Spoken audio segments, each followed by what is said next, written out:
नमस्कार दोस्तों, TV 20 news में फटाफट खबरें जारी हैं। बने रहिए हमारे साथ, देखते रहिए टीवी 20 न्यूज। तहसील क्षेत्र के ब्लॉक हरैया अंतर्गत प्राथमिक विद्यालय खोजो होली पर कुल 151 अवकाश प्राप्त शिक्षकों को गीता, कुरान एवं शाल देकर सम्मानित किया गया। यह शिक्षक 2008 से अब तक जो रिटायर्ड हुए थे उन्हें प्राथमिक शिक्षक संघ ब्लॉक इकाई हरैया द्वारा सम्मानित किया गया। इसमें मुख्य अतिथि डायट प्राचार्य अमरनाथ राय एवं विशिष्ट अतिथि बेसिक शिक्षा अधिकारी एवं कार्यक्रम की अध्यक्षता पूर्व जिला अध्यक्ष प्राथमिक शिक्षक संघ अविनाश राय व संचालन ब्रजेंद्र कुमार शर्मा एवं आलोक सिंह राठौर द्वारा किया गया। इसके पूर्व मां सरस्वती के चित्र पर पुष्प एवं दीप प्रज्वलन कर कार्यक्रम का शुभारंभ किया गया। तत्पश्चात समस्त अतिथियों को अंगवस्त्रम व प्रतीक चिन्ह देकर सम्मानित किया गया। कार्यक्रम को संबोधित करते हुए डायट प्राचार्य अमरनाथ राय ने कहा कि शिक्षक से बड़ा जज्बा किसी में नहीं होता। संसाधन विहीन पूरी दुनिया रही होगी, उस समय भी शिक्षकों ने बिना पढ़े लिखे जज्बा दिखाते हुए अपने बच्चों को शिक्षा दी। लोग दुनिया में पूजे जाते हैं तो वही पद चिन्ह बनाते हैं। समाज को नई दिशा देने में शिक्षकों की महत्वपूर्ण भूमिका रही है। ब्रांड बनाने वाले लोग कोविड के चलते गांव को लौटे और सारा ब्रांड धराशायी हो गया। जिस तरह से कोविड-19 ने लोगों को गांव की तरफ लौटने पर मजबूर किया, ठीक उसी तरह से गांव की शिक्षा व्यवस्था बेहतर है और अध्यापक उसमें अपनी पूरी भूमिका निभा रहे हैं। समाज को बांटना आसान है पर जोड़ना काफी कठिन। क्या कुछ कहा अमरनाथ राय डायट प्राचार्य और अमरीश कुमार बेसिक शिक्षा अधिकारी आजमगढ़ ने, आपको सुनवाते हैं। कार्यक्रम हमारा जो सेवानिवृत्त शिक्षक हुए हैं उनके सम्मान में और जो मिशन प्रेरणा जिसके तहत हम अपने प्राथमिक विद्यालयों को क्वालिटी और इंफ्रास्ट्रक्चर दोनों में काफ़ी सुदृढ़ करने की दिशा में कार्य कर रहे हैं, उसके लिए था। और शिक्षा का उत्थान कैसा हो, इन सारी चीज़ों का एक संयुक्त जो एक संगोष्ठी की गई।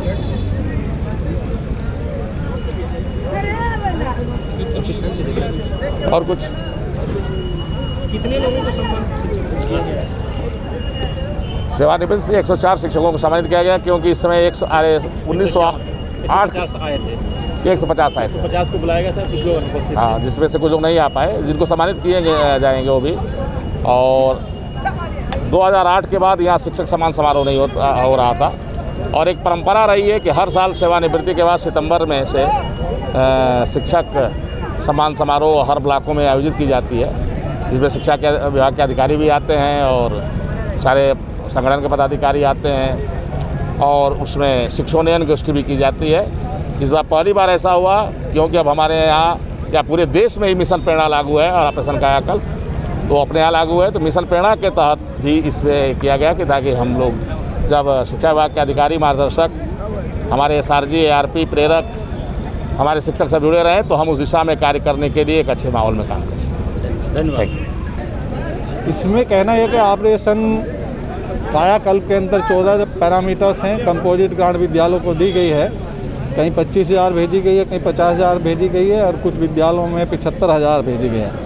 लगभग 1500 विद्यालय ऐसे हैं जहां 50,000 से अधिक ग्रांट भेजी गई है, तो उस ग्रांट को एक महीने में खर्च कर लें और जो 14 पैरामीटर्स हैं उनको पूरा कराएं। मिशन प्रेरणा में ई-पाठशाला के अंतर अधिक से अधिक अभिभावक को व्हाट्सएप से जोड़ें और लेसन प्लान बना करके बच्चों को ऑनलाइन शिक्षण कराएं। 3 मॉड्यूल टीचर्स को दिए गए, प्रत्येक टीचर को शिक्षा मित्र अनुदेशक को दिए गए हैं। अभी बच्चे नहीं आ रहे तो विद्यालय में उनको पढ़ें और उसमें जो शिक्षण सामग्री है उसको पढ़ करके जब विद्यालय खुलेंगे तो बच्चों को उसको शिक्षण से लाभान्वित कराएंगे। सर, शिक्षकों के इस सम्मान को देखते हुए आज शिक्षकों के लिए क्या संदेश रहेगा सर? अब शिक्षकों के लिए ये संदेश है, शिक्षक हमेशा सम्मानित होता है और कभी रिटायर भी नहीं होता। शिक्षक अच्छा काम करें तो निश्चित रूप से, जैसे देश के राष्ट्रपति तक शिक्षक बने हैं, S राधाकृष्णन हुए, APJ कलाम हुए, तो मैं यही कहना चाहूँगा कि हमारे शिक्षक बहुत अच्छी तरह बच्चों को पढ़ाएं और जो बच्चे हमारे हैं वो नाम रोशन अपने जनपद का करें, प्रदेश का करें, देश का करें और दुनिया का नाम रोशन करें। जिला कांग्रेस कमेटी के अध्यक्ष प्रवीण कुमार सिंह की अध्यक्षता में नवनियुक्त कांग्रेस ब्लॉक अध्यक्षों का स्वागत समारोह तमसा प्रेस क्लब में आयोजित हुआ। स्वागत समारोह के मुख्य अतिथि सुमन कुमार सिंह थे। जिलाध्यक्ष ने जनपद के 22 नवनियुक्त ब्लॉक अध्यक्षों को माला पहनाकर और अंगवस्त्रम प्रदान कर उनका सम्मान किया और उन्हें शुभकामनाएं दी। जिलाध्यक्ष श्री सिंह ने सभी नवनियुक्त ब्लॉक अध्यक्षों को स्वतंत्रता आंदोलन से निकले तो लोकतंत्र, भाईचारे, समता, एकता, सामाजिक न्याय, देश प्रेम व भारत निर्माण के संदेश को जन जन तक पहुंचाने एवं भारत के गणतंत्र की नींव रखने वाले दस्तावेज भारतीय संविधान की रक्षा की शपथ दिलाई। स्वागत समारोह में आशुतोष द्विवेदी, बिलाल अहमद, दिनेश यादव, मन्नू यादव, चंद्रपाल यादव, पूर्णमासी प्रजापति, अरविंद पांडे, राणा खातून, मुन्नू मौर्य, अजीज इमाम आदि लोगों ने अपने अपने विचार व्यक्त किए। स्वागत समारोह में हरिकेश मिश्रा, रविकांत त्रिपाठी, निर्मला भारती, मूलचंद चौहान, विवेक राय, आशुतोष रजत, मोहम्मद आमिर, मंजीत यादव, अमर बहादुर यादव, नदीम खान, महेश चंद श्रीवास्तव, राजू मिश्रा आदि लोग उपस्थित रहे।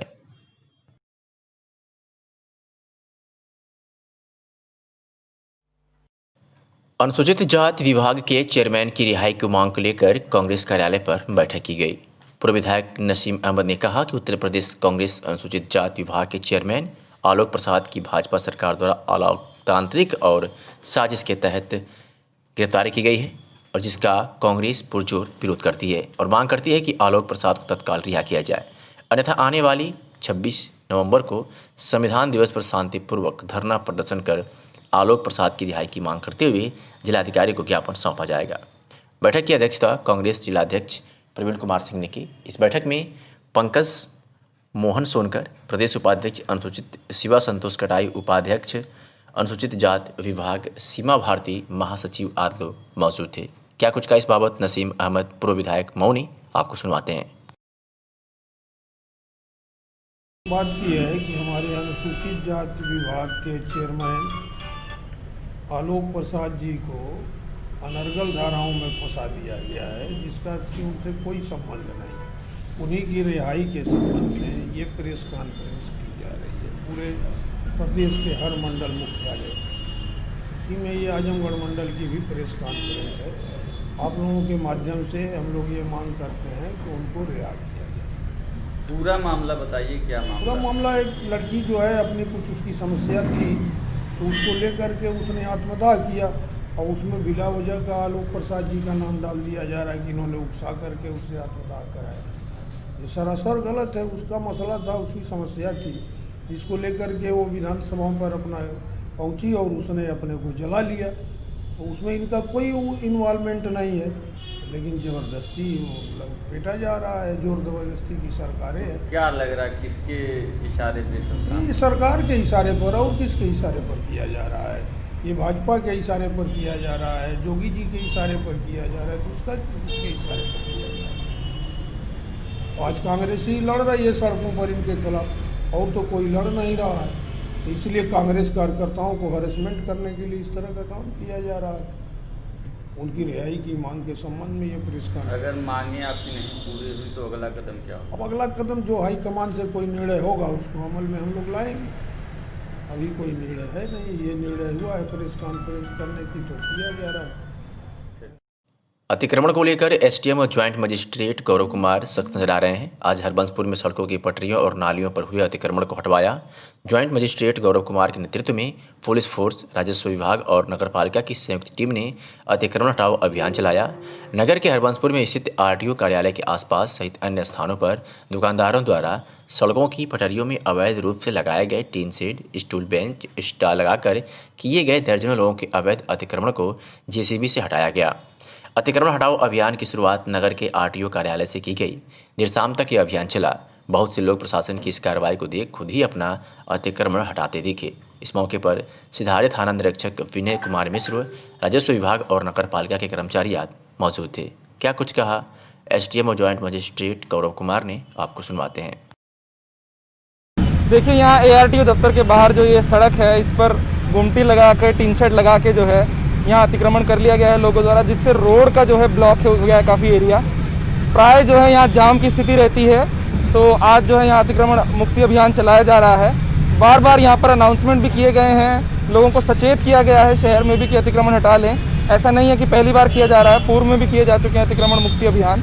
तो उसी के अंतर्गत यहाँ आज कार्रवाई की गई है। आज यहाँ पर हटाए जा रहे हैं सभी गुमटियाँ और जितने भी टीन शेड्स यहाँ अवैध रूप से रखे गए हैं। सर, दोबारा ये लोग अतिक्रमण ना करें, इसके लिए क्या कर रहे हैं? इसके लिए जितने भी हैं जो यहाँ गुमटियाँ हैं, इन सबको उठाकर नगर पालिका में ले जाया जा रहा है। जब तक इन लोगों के द्वारा एफिडेविट नहीं दिया जाएगा इस बात का कि ये पुनः दोबारा इसकी पुनरावृत्ति नहीं करेंगे यहाँ पर रखकर, तब तक इनको मुक्त नहीं किया जाएगा नगर पालिका द्वारा।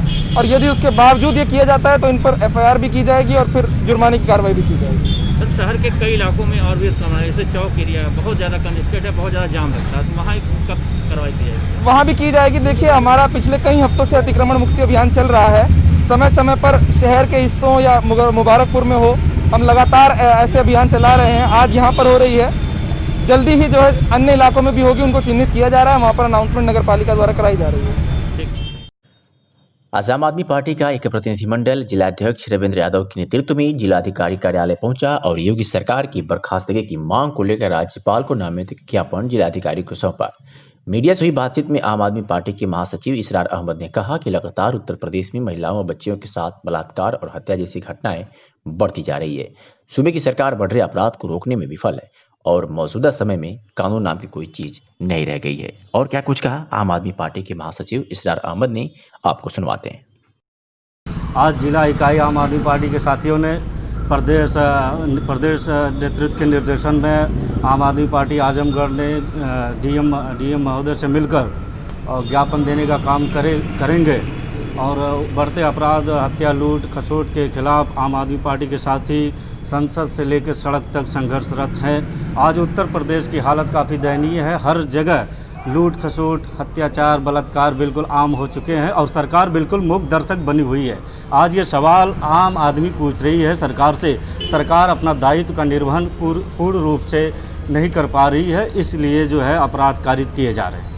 क्या चाहते हैं आप? हम ये चाहते हैं कि इस पर तत्काल जो है सख्त कदम उठाया जाए, अपराधियों के खिलाफ सख्त कार्रवाई की जाए। अगर अन्यथा अगर सरकार इस तरह करने में नाकाम होती है तो हम लोग सड़क से लेकर संसद तक आम आदमी पार्टी आवाज़। आज जिलाधिकारी कार्यालय पर भारतीय जनता पार्टी के नेता ब्रजेश दुबे के नेतृत्व में ग्राम जाफरपुर में दबंग घुसखोर लेखपाल के विरुद्ध कार्रवाई करने की मांग को लेकर जिलाधिकारी को ज्ञापन सौंपा। भाजपा नेता द्वारा बताया गया कि यह घुसखोर लेखपाल दबंग किस्म का आदमी है। जब हम लोगों ने इससे बात की तो उल्टा हम ही को धमकी दे रहा था। इसकी सूचना हमने एसडीएम और डीएम को दी, लेकिन कोई कार्रवाई नहीं की गई। आज उसी को लेकर जिला अधिकारी कार्यालय पर हम लोग प्रदर्शन कर रहे हैं। मांग कर रहे हैं कि इस लेखपाल के ऊपर कार्रवाई हो, इसको बर्खास्त किया जाए। अगर कोई कार्रवाई नहीं की जाएगी तो अगला कदम हम लोग रोड पर उतरकर धरना प्रदर्शन करेंगे, जिसकी पूरी जिम्मेदारी प्रशासन की होगी। इस बाबत क्या कुछ कहा ठाकुरदेव पीड़ित महिला और ब्रजेश दुबे भाजपा नेता ने, हम आपको दोनों की बात सुनवाते हैं। आने भैया नहीं पास के पैसा दिए, खाता अलग करके परिवार बड़ा परेशान। पूरा सपना कर सर। हाँ, हम ना कर पाओ था ना, तो खेते का विरासत ना चढ़ाओ था, हमारे मलकार मर गए हमारे। तो कहत हम कि ना भाई पैसा दे चुकल हैं, अगर भाई ना कट भाई ना करब, अपन बेचे के चक्कर में पड़ गए। कितना पैसा दिले हो? 10,000 या 5,000। विरासत करवाई? नहीं, 10,000 दिए, 15,000 मांगत हमारे, 5,000 दिए उसारत खातिर ना खेतवा अलग करके मतलब ओटा न कर 10,000 के खातिर दे लो, खाता अलग करके। तो कौन लेखपाल हूँ? हमारे 50 साल की काश्तकार है जिसका पति मर गया है, परदेसी चौहान मर गए, उनकी पत्नी ठाकुर देवी है।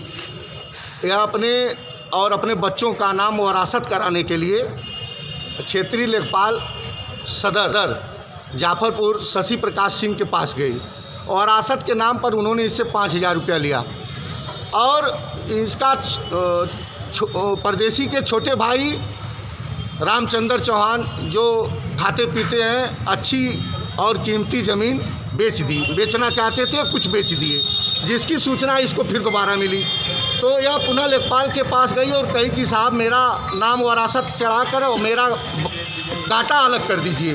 तो उन्होंने कहा कि 25,000 रुपया और लगेगा, जिसको इसने 10,000 रुपया उनको तुरंत दे दी।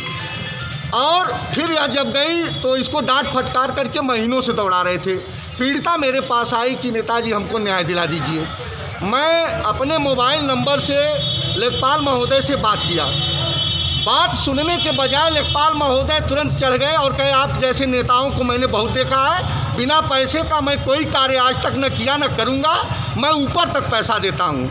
इसलिए मैं यह चाहता हूँ कि जिला प्रशासन इस पीड़िता को न्याय देते हुए उस घूसखोर लेखपाल को दंडित करे, निलंबित करे। अगर ऐसा नहीं होता है तो हम इस पीड़िता को लेकर के सड़क पर उतरेंगे, जिसकी पूर्ण जिम्मेदारी जिला प्रशासन और शासन की।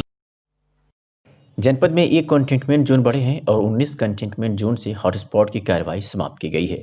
जिलाधिकारी ने बताया कि 23 नवंबर 2020 को जनपद में नोवेल कोरोना संक्रमण के पूर्व परिचित सैंपल्स की जांच रिपोर्ट आने के उपरांत जनपद आजमगढ़ के राजस्व ग्राम सुराई तहसील निजामाबाद में व्यक्तियों के कोविड-19 से संक्रमित होने की पुष्टि हुई है।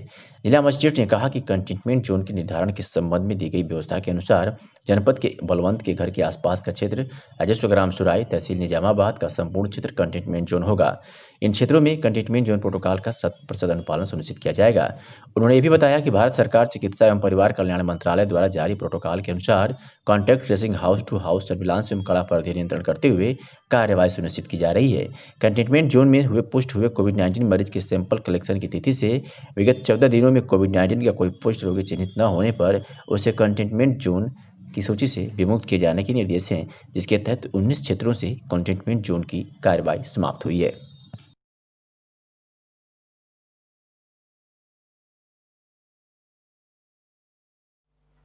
जिलाधिकारी राजेश कुमार द्वारा सहायक संभागीय परिवहन कार्यालय आजमगढ़ का आकस्मिक निरीक्षण किया गया।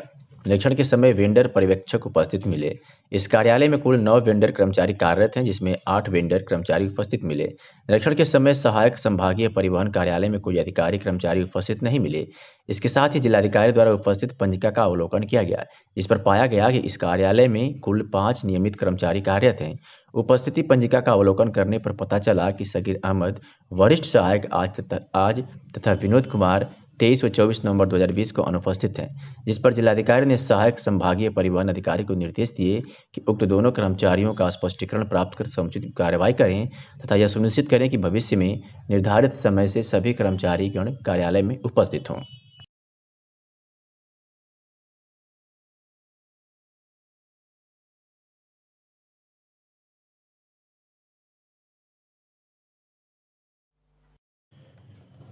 आजमगढ़ की रानी की सराय थाना क्षेत्र के तमौली गांव के ग्रामीण आज एसपी कार्यालय पहुंचे और एक शिकायती प्रार्थना पत्र एसपी को सौंपा। मीडिया से हुई बातचीत में पीड़िता संगीता देवी ने बताया कि गांव का ही रहने वाला राजू यादव काफी मानवड़ व गोलबंद किस्म का व्यक्ति है। वह आए दिन ग्रामीणों को किसी न किसी तरीके से प्रताड़ित करता है। बच्चों के विवाद में उसने मेरे साथ छेड़छाड़ व मारपीट की। थाने पर जाने के बाद भी कोई कार्रवाई नहीं होती है। पीड़िता ने बताया कि वह सपा के पूर्व मंत्री का रिश्तेदार है, जिसके कारण थाने पर हमारी सुनवाई नहीं होती है। पीड़िता ने एसपी से दोषियों पर कार्रवाई की मांग की है। क्या कुछ कहा पीड़िता ने, आपको सुनवाते हैं। 9 बजे की बात है। वह आया सुबह चुपचाप। कौन आया? राजू आया, दुर्गा के साड़ू के लड़के आया और वह मेरे जो न कि मेरे साथ जो ज़बरदस्ती करने लगा। उसके बाद 10 गुंडे थे, वो आए सब मुझे ज़बरदस्ती करने लगे तो मैं उसको बाप बाप चिल्लाए तो मेरा आदमी नहा रहा था, वह दौड़ कर आया। जब वो बोला तो दौड़ कर गुंडों को बुलाया, इसको कट्टा सटाकर दिन में ही लेकर चला गया। मेरे साथ ज़बरदस्ती किया, मेरे सारे गहने छीन लिया, मुझे मारा पीटा, मुझसे ज़बरदस्ती किया बहुत देर तक। ऐसा कर रहे हैं? वह एक पड़ाके के बच्चे की छोटी सी बात है, इसी बात के चलते। और मैं उस समय मौके पर नहीं था, जबकि मैं चली गई थी जो न कि कहीं और। उसके बाद जो न कि मैं मैके चली गई थी और ये भी नहीं थे, बाजार गए थे ड्यूटी के लिए, मजदूरी करने आए रात में। उस दिन की बात जो बीत गई तो हम लोग कहीं से जाने दीजिए। थाने पे क्या हुआ? थाने पे 100 नंबर आई तो ले गई, उसको भी लगी मुझे भी ले गई। वहाँ कहीं बैठी है, अभी दरोगा साहब नहीं है, आएंगे तो जो कि FIR दर्ज किया जाएगा। 2 घंटे बैठाया, 2 घंटे के बाद दरोगा जी ने आए, बोले कि तुम बाहर जाओ, जब तुम्हारा बच्चा नहीं आ रहा है तो तुम बाहर जाओ। उसके बच्चे को नहीं बुलाएं और वो कह रहे हैं कि जाओ बाहर, यहाँ मंत्री जी का ऑर्डर आ रहा है, FIR नहीं दर्ज किया जाएगा, भगो यहाँ से भगो। तुम क्यों नहीं भाग रही हो, क्यों बैठ कर यहाँ आकर बैठी हो, बदतमीज हो क्या? दरोगा जी ने बोले। मैं चली आई। सर मेरे साहब से मिली है? मेरे आदमी को रात 8 बजे तक बैठाया था, ज़बरदस्ती जो है कि सादे पेज पे साइन करा लिया हुआ धमकी देकर। क्या चाहती हैं आप? मैं यही चाहती हूँ कि सर मैं इस मुकदमे को पेश करना चाहती हूँ। इस FIR को मुझे मेरा पेश कीजिए। मैं इसके साथ जो है कि सीतामढ़ी में सरकार के निर्देश के आलोक में जिलाधिकारी द्वारा गठित टीम द्वारा पुलिस अधीक्षक अनिल कुमार एवं उप विकास आयुक्त तरनजोत सिंह के नेतृत्व में अनुमंडल पदाधिकारी सीतामढ़ी सदर एवं अनुमंडल पुलिस पदाधिकारी सीतामढ़ी सदर, अपर अनुमंडल पदाधिकारी, वरीय उप समाहर्ता, दंडाधिकारी, पुलिस अधिकारी, पदाधिकारी एवं पुरुष महिला बल के साथ मंडल कारा सीतामढ़ी का औचक निरीक्षण किया गया एवं सघन जांच किया गया। जांच के क्रम में कोई विशेष आपत्तिजनक सामग्री मंडल कारा से बरामद नहीं की गई। जिलाधिकारी के निर्देश के आलोक में जेल में कोविड के गाइडलाइन के अनुपालन के संबंध में जांच की गई एवं निर्देश दिया गया कि वर्तमान में कोविड संक्रमण को देखते हुए सरकार द्वारा जारी सभी दिशा निर्देशों का अनिवार्य रूप से अनुपालन करें।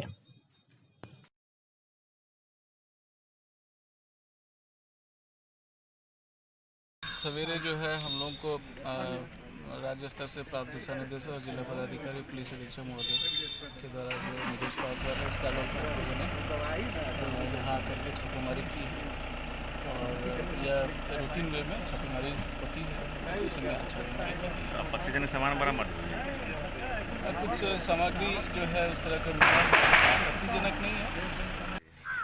हाँ, सुबह में हम लोग सभी लोग छापेमारी किए हैं, कोई खास आपत्तिजनक सामान बरामद नहीं हुआ था। थोड़ा बहुत खैनी बीड़ी बरामद हुई है जिसका जब्ती सूची बनाया गया है। मोबाइल वगैरह से नहीं, मोबाइल टूटा हुआ मोबाइल मिला है। रूटीन छापेमारी है कुछ नहीं, रूटीन वर्क है।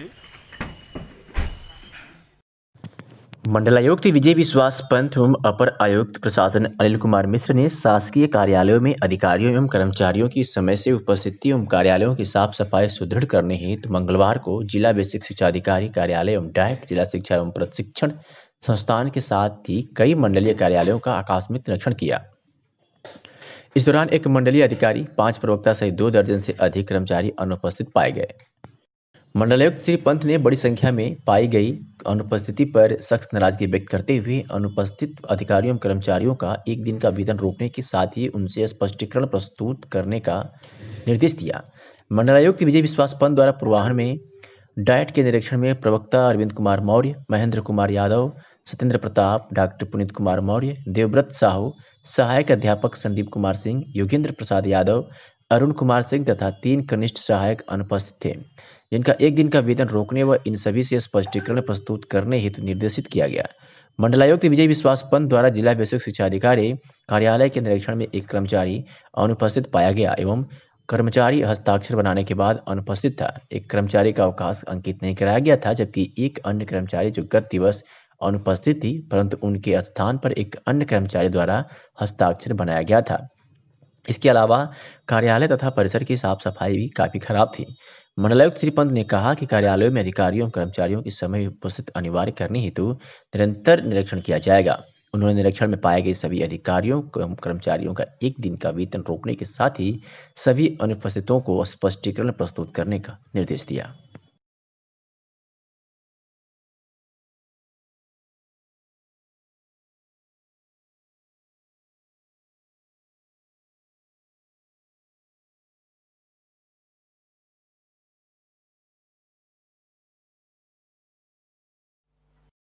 जिलाधिकारी राजेश कुमार द्वारा राजकीय धान क्रय केंद्र पलानी का आकस्मिक निरीक्षण किया गया। निरीक्षण के दौरान मनोज कुमार राय निवासी नीबी, जिनके मकान में क्रय केंद्र संचालित है, उपस्थित मिले। मनोज कुमार राय द्वारा अवगत कराया गया कि वे 40 कुंतल धान का विक्रय करने के लिए यहां पर नंबर लगाने हेतु आए हैं। धान क्रय केंद्र प्रभारी द्वारा अवगत कराया गया कि इनके पिता द्वारा धान का विक्रय किया जा चुका है। इस पर जिलाधिकारी ने अपर जिलाधिकारी वित्त राजस्व को निर्देश दिए कि जब मनोज कुमार राय के पिता द्वारा धान का विक्रय किया जा चुका है तो इसके बावजूद ये 40 कुंतल धान कहां से लाकर विक्रय करने का प्रयास कर रहे हैं। इस प्रकरण की जांच का रिपोर्ट तत्काल उपलब्ध कराएं।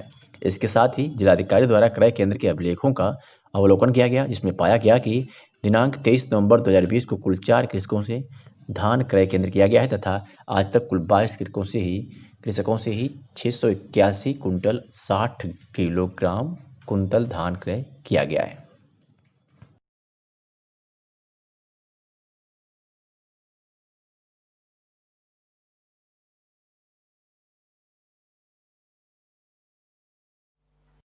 कानपुर देहात में सड़क सुरक्षा सप्ताह के तहत परिवहन विभाग ने हाईवे पर सड़क किनारे खड़े वाहनों के चालान काटे और यातायात के नियमों का पालन करने के लिए शपथ भी दिलाई। 18 से 24 नवंबर तक परिवहन विभाग सड़क सुरक्षा सप्ताह मना रहा है। रोजाना अलग अलग कार्यक्रम व अभियान चलाए जा रहे हैं। मंगलवार को ARTO मनोज कुमार वर्मा ने स्कूल में कैंप लगाकर बच्चों को सुरक्षित ड्राइविंग के लिए प्रशिक्षण और दिशा निर्देश दिए। उन्होंने यातायात के नियमों का पालन करने के लिए शपथ भी दिलाई। वही सड़क पर वाहन चला रहे चालकों से कहा कि कोई भी शराब पीकर गाड़ी नहीं चलाएगा, गलत तरीके से ओवरटेकिंग या फिर रॉन्ग साइड वाहन नहीं चलाकर सुरक्षित गाड़ी चलाएं। उन्होंने बसों में चेकिंग भी की, उन्हें शासन की गाइडलाइन का पालन कर वाहन चलाने के लिए निर्देशित भी किया। क्या कुछ कहा मनोज कुमार वर्मा, ARTO प्रशासन कानपुर देहात ने सुनवाते हैं। एक्चुअली सड़क सुरक्षा के कई सारे आयाम हैं। एक तो हम लोग जागरूक करते हैं कि लोग गलतियां ना करें और अपने आप को सेफ करें। इसके अलावा जो लोग नहीं मानते हैं उनके खिलाफ हम लोग दंडात्मक कार्रवाई भी करते हैं। उनकी गाड़ियों के चालान भी होते हैं, जिससे कोई हेलमेट नहीं लगाता, सीट बेल्ट नहीं प्रयोग करता, उसके चालान भी होते हैं, मौके पर जुर्माने भी किए जाते हैं। और जागरूकता के लिए हम लोग विद्यालयों में जा करके बच्चों को जागरूक भी करते हैं हम कि कैसे अपने को सुरक्षित रख सकते हैं, मार्ग की दुर्घटना में कमी ला सकते हैं। सर ये कब तक चलेगा आपका अभियान? ये आज सड़क सुरक्षा सप्ताह, एक तो महीना चल रहा है, सप्ताह का आज आखिरी दिन है। आज समापन सरला देवी महाविद्यालय में हम लोग कर रहे हैं। इसमें विद्यालय के बच्चों को तमाम सारे भाषण प्रतियोगिता का आयोजन किया गया है सड़क सुरक्षा से संबंधित। अगर दुर्घटना हो जाती है तो कैसे लाइफ सेविंग करेंगे, इसलिए कुछ मेडिकल के लोग भी रहेंगे और बाकी हम लोग जो कार्रवाई करते हैं वो तो कर रहे हैं। सड़क पर बढ़ती हुई दुर्घटना के मद्देनजर परिवहन विभाग ने 18 नवंबर को सड़क सुरक्षा सप्ताह के तहत जागरूकता अभियान की शुरुआत की। उक्त कार्यक्रम का समापन आज सूर्योदय डिग्री कॉलेज के कॉन्फ्रेंस हॉल में किया गया। इस समापन के अवसर पर परिवहन विभाग ने दिल्ली स्थित सेंटर से केंद्रीय स्तर पर संपूर्ण भारत में ऑनलाइन जागरूकता प्रशिक्षण कार्यक्रम का प्रसारण किया गया। उक्त अवसर पर पुलिस अधीक्षक यातायात सुधीर जायसवाल, RTO प्रवर्तन डॉक्टर RN चौधरी, RTO प्रशासन रामवृक्ष सोनकर, ARTO संतोष कुमार सहित बस ड्राइवर, बस एवं ऑटो ऑपरेटर्स एसोसिएशन के सदस्य मौजूद रहे। इस बाबत क्या कुछ कहा SP ट्रैफिक सुधीर जायसवाल ने और रामवृक्ष सोनकर RTO ने, सुनवाते हैं बात।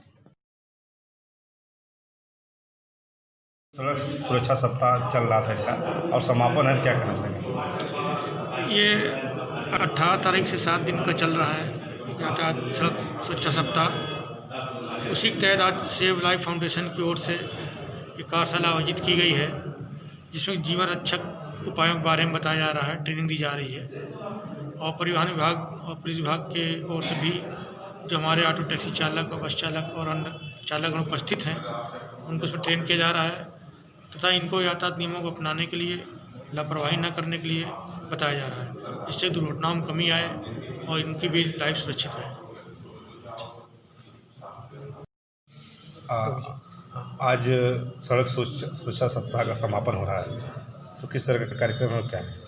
ये हमारा रोड सेफ्टी का एक विशेष प्रोग्राम चल रहा है 18 तारीख से लेकर के आज 24 तारीख उसका भव्य समापन समारोह है। उसमें हम लोगों ने अपने रोड सेफ्टी से संबंध में जो भी जानकारियाँ देनी है वो तो देते ही रह रहे हैं। आज एक स्पेशल ट्रेनिंग प्रोग्राम चल रहा है सेव लाइफ फाउंडेशन द्वारा जीवन रक्षक विषय पर। तो उसमें कैसे हम जीवन रक्षा कर सकते हैं, एक तो एक्सीडेंट से पहले है, एक एक्सीडेंट के ड्यूरिंग है, एक एक्सीडेंट के बाद है। इस पे एक बढ़िया सा कार्यक्रम है कि हमारा पूरे प्रदेश स्तर पर यूनिफाइड है, जो इसकी ट्रेनिंग हम अभी ऑनलाइन दिला रहे हैं, वो कार्यक्रम चल रहा है। सर कुछ महत्वपूर्ण चिन्ह है जो सड़कों के बारे में बताया जा रहा है, उसके बारे में क्या बताएं? चिन्ह देखिए, जैसे जैसे जिस लोकेशन पे सब जगह यातायात विभाग द्वारा PWD द्वारा जो भी सड़क बनाते हैं वहाँ पे लगे होंगे, आप भी जाते होंगे तो देखे होंगे कहाँ पे कर्व है, कहाँ पे अंधा मोड़ है, कहाँ पे सकरी पुलिया है, कहाँ पे T रोड है, कहाँ पे लोग जंक रोड है। ये सारी चीज़ों का प्रचार प्रसार जो है उस पर एक साइन बोर्ड के माध्यम से क्या स्पीड होनी चाहिए, जैसा कि हमारे SP सिटी साहब ने बताया कि अब हाईवेज़ बन रहे हैं, एक्सप्रेसवेज बन रहे हैं, तो इन सब चीज़ों को जानकारी में रखना जीवन रक्षा के लिए बहुत जरूरी है। सुरक्षा के लिए क्या निर्देश देंगे? सुरक्षा के लिए हमारे पास वही है, अगर आप 2 व्हीलर से है तो हेलमेट लगाएं और 4 व्हीलर में है तो सीट बेल्ट का पालन जरूर करें और स्पीड लिमिट में ही गाड़ी चलाएं। आज हमारा सबसे 90% एक्सीडेंट इस ओवर स्पीडिंग से हो रहा है। आजमगढ़ जनपद में हर्ष नामक व्यक्ति ने आज मानवता का परिचय दिया है। उसने रुपयों से भरा गिरा पर्स उसके मालिक को लौटाया है। आपको बता दें कि थाना जैनपुर की पुलिस एवं थाना जैनपुर निवासी हर्षपुत्र विनय कुमार निवासी समता नगर थाना जैनपुर द्वारा खोए हुए पर्स में रखे 10,000 रुपये एवं अन्य जरूरी कागजात सहित पर्स के वास्तविक मालिक को सुपुर्द किया गया है। तो वही SP के निर्देशानुसार जनपद में अपराध व अपराधियों पर नियंत्रण हेतु चलाए जा रहे अभियान के तहत थाना अतरौलिया की पुलिस ने मोटरसाइकिल चोर अभियुक्त को गिरफ्तार करने में सफलता हासिल की है।